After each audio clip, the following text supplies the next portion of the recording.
Hi! Ako si Eunice, isang live-in caregiver dito sa bansang Singapore. So ngayon, pupunta ako sa Orchard Tower. Maglalagay ako ng aking sahod kasi nagpasahod na naman si Madam ng maaga. So dahil nag 2 days vacation ako sa Pilipinas, tingnan natin kung buo ba ang sahod ko. Siyempre buo, 'di ba? Buo pa rin ang sahod ko kahit nag 2 days vacation ako. So, samahan nyo ako maglagay ng pera sa ATM machine. So, andito na ako sa Orchard Tower. Dito ako madalas naglalagay ng aking sahod sa aking ATM. Yan.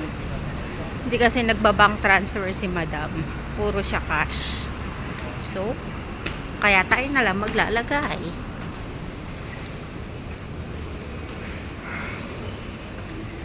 So, pipila muna tayo. Dito sa ATM machine. Yan, DPS. So, ayan. So, kailangan nang pupuntahan yung ATM machine. May deposit at withdraw. Kasi yung iba, withdraw lang, tas others. Hindi kayo makakapag-deposit. So, kailangan i-check nyo muna yung ATM machine na pupuntahan nyo. Kailangan may deposit. So, tara, mag-deposit na tayo. So, ayan, lalagay ko ng aking sahod sa loob. Next. Bye, sahod!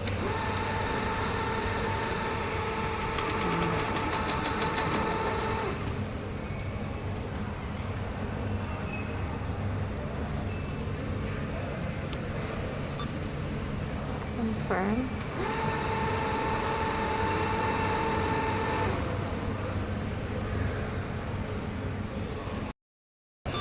Kunin na natin ATM and receipt.